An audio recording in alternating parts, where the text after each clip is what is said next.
안녕하세요. 군사돋보기입니다. 비교적 최근에 일어난 여러 전쟁들 중 걸프전을 통해 세계에서 가장 뛰어난 정밀 폭격 능력을 보여준 미군도 한때 소련이나 러시아와 비슷한 개념의 전략 폭격을 퍼부었지만 그 결과가 비참한 실패로 끝난 전적이 있습니다. 미군은 계속해서 이런 실전을 통해 군사 무기와 기술력을 개발해 왔기에 언제나 실전에서 뛰어난 활약을 선보이는 무기 체계들을 개발해 온 것이겠지만 베트남전에서 이 어마어마한 폭격 실패는 미군에게는 그야말로 뼈아픈 과거로 남아있는데요. 베트남 전쟁 초기에 실행되었던 여러 작전들 중 하나인 이 롤링 썬더 전략 폭격 작전에서는 무려 86만 4천 톤의 항공 폭격이 이루어졌고 이 단 한 번의 작전에 쓰인 폭탄과 폭약이 6.25 전쟁 전체를 통틀어 사용된 폭탄과 탄약보다 훨씬 많은 수준이었습니다. 그런데도 불구하고 오늘날 최강의 군사력을 보유한 천조국으로 불리며 압도적인 방공망 제압과 정밀 폭격이 가능한 미국이 당시 완벽한 전략적 패배로 이 작전을 마무리 지을 수밖에 없었던 이유는 무엇일까요? 전문가는 아니지만 해당 분야의 정보를 조사 정리했습니다. 본의 아니게 틀린 부분이 있을 수 있다는 점 양해해 주시면 감사하겠습니다. 제1차 인도차이나 전쟁이 끝난 후 베트남은 남과 북으로 분단되었습니다. 우리가 흔히 베트남 전쟁이라 부르는 이 전쟁은 1955년 발발해 1975년까지 이어졌던 전쟁입니다. 베트남 민주공화국으로 불리는 북베트남과 베트남 공화국으로 불리는 남베트남 사이에 일어난 전쟁인데요. 미국과 소련의 냉전이 한창이던 시기 벌어진 이 전쟁에서 소련은 북베트남을 지원했고 미국은 남베트남을 지원했습니다.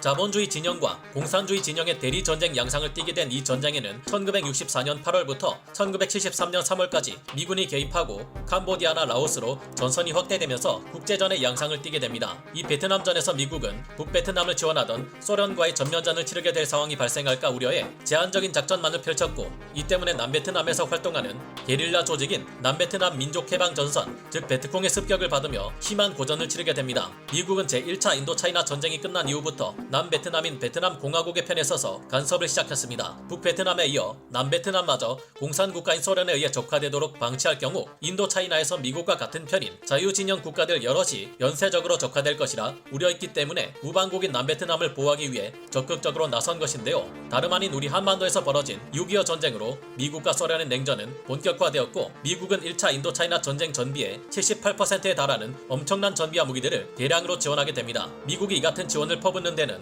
남베트남을 공산군 세력으로부터 독립시킨다는 조건이 있었지만 북베트남과 베트콩들은 이를 그저 구식민 세력을 아무 생각 없이 지원한 또 다른 적일 뿐이라 여겼는데요. 북베트남은 미국이 원했던 분단 상태의 고착을 인정하지 않았고 남베트남 민족해방전선 즉 베트콩의 무장 봉기를 지원했습니다. 그러던 와중 1964년 8월 2일 통킹만 해상에서 북베트남 해군의 135편대 소속 어뢰정 세척이 미 해군 구축함이었던 USS 매독삼을 선제 공격해 양국 함대가 교전을 벌인 통킹만 사건이 발생하는데요. 이 사건을 계기로 미 의회는 대통령에게 무력 행사를 자유롭게 실행할 수 있는 권한을 부여하는 통킹만 결의를 가결했고 미국은 본격적으로 베트남 전쟁에 개입하게 됩니다. 당시 미국으로서는 도저히 베트남 전쟁에 참여하지 않을 수 없었던 것이 1965년이 되면서 남베트남 정부가 미국의 지원 없이는 무너지기 직전의 상황에 놓였기 때문인데요.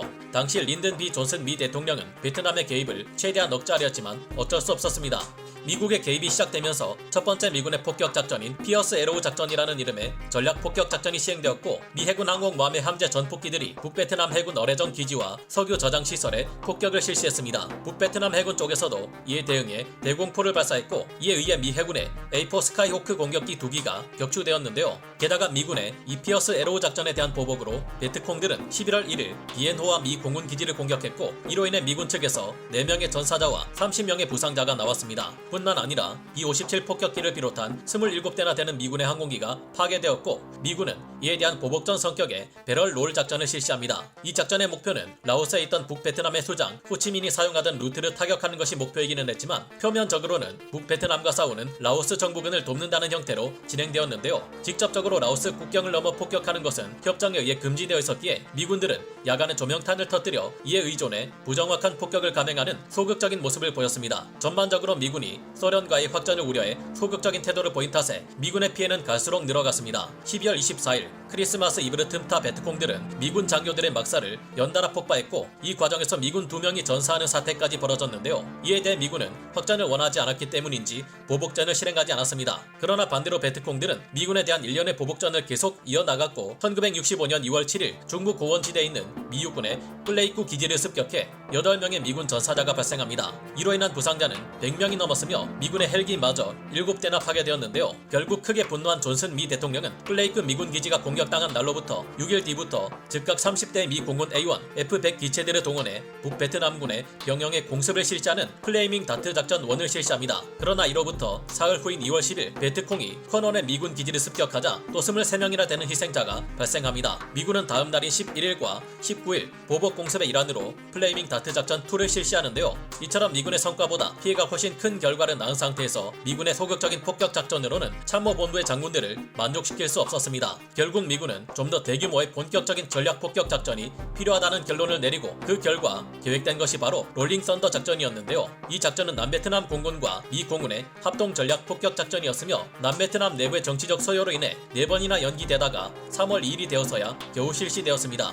전략 폭격이란 적군을 완전히 격퇴하기 위해 그들의 국가를 붕괴시킨다는 매우 거대한 규모의 발상인데요. 그렇게 전략 폭격 작전의 목표물은 적의 활주로나 공군기지, 미사일 발사 시설과 같은 군사적인 시설만 노리는 것이 아니라 원자력 발전소나 각종 에너지 인프라 시설을 타격하는 것 또한 포함됩니다. 통상적으로 전략 폭격은 적군의 주력 병력이 주둔하고 있는 사단본부나 그 이상급 시설들, 그리고 후방의 훈련소나 경비부대, 지역 방어부대 진지, 병력과 군자금을 제공하는 대도시, 병기를 생산하는 공장지역, 항만과 공항 등 전쟁을 지속하기 위해 필요한 각종 시설물들을 일거에 초토화시켜 적의 전쟁 지속 능력을 차단하고 저항 의지를 꺾어놓는 것을 목표로 합니다. 이를 위해서는 대규모의 장거리 전략 폭격기들이 편대를 이뤄 폭탄을 무수히 떨어뜨리는 융단 폭격, 그리고 정밀한 유도 공격이 가능한 순항 미사일, 종말 단계에서 탄두가 분리되어 무시무시한 속도로 낙하하는 탄도 미사일, 항공기를 통해 퍼부어지는 LGB, 제이담 같은 정밀 유도 폭탄 등이 있습니다. 이 중 제2차 세계대전부터 베트남전 당시 미군이 자주 사용했던 것은 장거리 전략 폭격기들을 활용한 융단 폭격이었는데요. 미군이 통킹만 사건 직후 남베트남 정부의 사기를 진작시키고 북베트남의 수송로를 파괴하여 군수품 보급을 저지하는 한편 북베트남의 모든 산업 기반과 방공망을 무력화시켜서 전쟁 수행 능력을 크게 떨어뜨리는 것이 바로 롤링 썬더 작전의 목표였습니다. 하지만 이 작전을 막상 실행해보자 예상치 못한 온갖 문제가 불거져 나와 미군의 발목을 잡았습니다. 가장 먼저 문제가 되는 부분은 북베트남에 구축된 촘촘한 다층 방공망이 거미줄처럼 퍼져 있었고 이 방공망의 위력이 미군의 예상을 크게 웃돌았다는 점입니다. 당시 미국은 제트 전폭기가 날아다니는 시대에 무슨 기관포의 미사일 몇 개 정도로 대응할 수 있을 것 같냐 라는 태도를 보이며 자신들의 제공권을 완벽하게 장악할 수 있을 것이라 자신만만한 태도로 작전에 임했는데요. 그런데 실제로 작전을 시작하고 보니 북베트남이 구축한 다층 방공망에 미군의 전폭기와 폭격기들이 너무 많이 격추당해 감당하기 어려울 정도로 피해가 크게 누적되기 시작했습니다. 이 때문에 미군은 결국 적 방공망 제압 작전의 개념을 성립시켰고 이를 주 임무로 수행하는 와일드 위즐 기체들과 슈라이크 데레이더 미사일을 개발하며 맞섰는데요. 이 같은 노력들은 어느 정도 성과가 있기는 했지만 당시로서는 역부족이었습니다. 또 다른 문제점이 있었는데 북베트남의 경우 미국과 달리 산업시설들이 전국에 흩어져 있다는 것이었습니다. 이렇게 전략 목표물들이 마구 퍼져 있다 보니 북베트남 입장에서는 한 곳이 폭격당해 파괴된다 해도 멀리 떨어져 있는 다른 공장에서 생산해 필요한 물자를 대신 생산할 수 있었고 정작 북베트남군에게 필요한 공산권 국가들의 지원 물자들은 베트남 중국 국경지대를 통해 끊이지 않고 지원되고 있었습니다. 이유는 미국의 린든 B 존슨 행정부가 확전을 우려해 북베트남의 폭격을 실행하면서도 중국과 소련의 비위를 건드리면 안 된다며 여러가지 정치적 제한을 설정해 놓았기 때문인데요. 그중 대표적인 것 하나가 바로 북베트남의 가장 중요한 군수품 수송로인 베트남 중국 국경지대를 폭격 금지 구역으로 설정한 것입니다. 이런 규제들은 롤링 썬더 작전의 실효성을 크게 떨어뜨리는 요인으로 작용했고 북베트남군은 중국 소련 동맹의 지원을 받으며 ZU-23 대공포 및 ZPU-4 대공포, 스트렐라 보병 휴대용 지대공 미사일은 물론 SA-2 지대공 미사일 등으로 구성된 촘촘한 방공망으로 미 공군을 상대할 수 있었습니다. 가공할 전자전기들이 활약하는 지금의 미 공군과 미 해군의 항공기들과는 달리 당시 적의 방공망을 과소평가했던 미군은 계속해서 누적되는 피해를 감당하지 못했고 그 결과 롤링 썬더 작전은 미국의 완벽한 전략적 패배로 끝나고 말았습니다. 1967년 봄 당시 미국의 로버트 맥나마라 국방장관은 베트남에서의 미군 지상전, 공중전 작전들이 총체적 실패에 봉착해 있다고 판단했는데요. 미군이 이처럼 베트남전에서 큰 손해를 본 이유는 여러 가지가 있지만 롤링 썬더 작전을 비롯한 여러 폭격 작전의 실패가 크게 부각되는 가장 큰 원인은 북베트남의 폭격을 퍼부으면서도 완전히 패배시키지는 않는 당시 미국 행정부의 애매한 외교 및 전쟁 정책으로 지목되고 있습니다. 당시 미군의 장군들은 미 행정부의 폭격에 대한 규제를 풀어주기만을 바랬지만 정치인들은 중국과 소련에게 직접적인 개입 명분을 줄 수는 없다는 태도를 바꾸지 않았습니다. 자칫 잘못하면 제3차 세계대전이 벌어질 수도 있는 상황인 만큼 어쩔 수 없었다지만 너무 답답하고 아쉬운 일이기는 했는데요. 당시 폭격 작전을 수행하던 미군의 항공기들은 폭격 제한 구역에서 날아오는 지대공 미사일 기지들 때문에 작전 수행에 차질이 많았고 폭격 금지 구역 내에 위치한 북베트남군 비행장과 같은 기반 시설 시설에 대한 폭격도 수행할 수 없었으니 작전이 제대로 수행될 리가 없었습니다. 통상적으로 적의 공군기지 활주로나 경납고 등은 폭격 작전을 수행할 때 가장 먼저 파괴해야 할 목표물이지만 이를 금지당했으니 마치 스타크래프트 전략 시뮬레이션 게임을 할 때 적 유닛을 끊임없이 생산해대는 건물들을 공격 금지라는 불리한 조건 하에 전투를 수행하는 것이나 다름없는 답답한 일이었는데요. 결국 롤링 썬더 작전에서는 6.25 전쟁 때 쓰였던 65만 3천 톤의 폭탄보다 훨씬 많은 86만 4천 톤의 폭탄을 사용하고도 작전 목표는 단 하나도 달성하지 못했는데 이 작전에서 미군이 손실한 항공기의 숫자는 실로 엄청났습니다. 전투기 간의 공중 전투에서야 당연히 미군이 유리했지만 파괴할 수 없는 북베트남의 방공망에 반격할 수 없는 상태에서 제대로 된 목표를 달성할 수가 없었던 것인데요.